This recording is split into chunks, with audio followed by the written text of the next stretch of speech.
एक दयालु माँ की कहानी। हमारे बच्चों को छोटी छोटी कहानियाँ पढ़ने के बहुत सारे फायदे हैं। ये कहानी उनके जीवन का अमूल्य पाठ सीखने का एक शानदार जरिया भी है।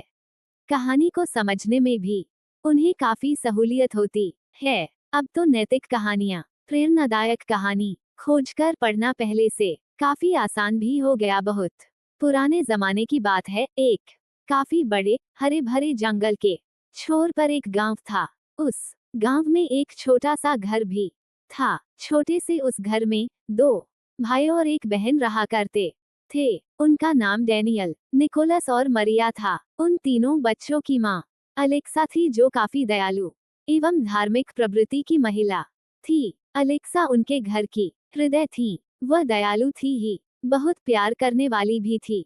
अपने तीनों बच्चों के पिता के मृत्यु के बाद उनके भरण पोषण करने के लिए कड़ी मेहनत किया करती थी। उनके साधारण से घर में जिंदगी काफी सरल, सहज लेकिन गर्मजोशी से भरपूर हुआ करता था। प्रतिदिन सुबह अलेक्सा नाश्ता बनाने के लिए सूर्योदय से पहले ही उठ जाती थी। दोनों बेटे डेनियल और निकोलस रोज जंगल से जलावन की लकड़ियां इकट्ठा किया करते थे। सभी बच्चे अपना काम करते समय आपस में हंसते और इधर उधर की बातें किया करते, कहानियां और अपने सपने भी साझा किया करते थे। एक दिन एक भयंकर तूफान आया, जिससे उनका घर क्षतिग्रस्त हो गया। छत टपकने लगी और दीवारें कांपने लगीं।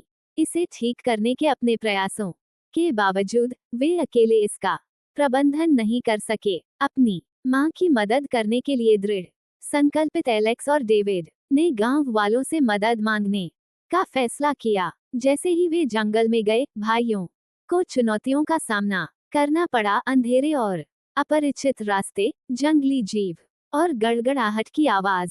फिर भी वे हर कदम पर एक दूसरे का समर्थन करते हुए आगे बढ़ते रहे। आखिरकार वे गांव पहुंचे और सहायता मांगी। उनकी कहानी से प्रभावित होकर ग्रामीणों ने अपने घर के पुनर्निर्माण के लिए हाथ मिलाया। एलेक्स, डेविड और उनकी मां उन्हें मिली दयालुता से अभिभूत थे। जब वे वापस लौटे तो उन्होंने पाया कि उनका घर फिर से बहाल हो गया है, पहले से भी ज्यादा चमक रहा है। जब मारिया ने अपने बेटों को कसकर गले लगाया तो कृतज्ञ आंसू बह निकले। भाइयों को एहसास हुआ कि उनकी एकता और दूसरों की दयालुता ने उनके घर को प्यार और करुणा से भरे स्वर्ग में बदल दिया है।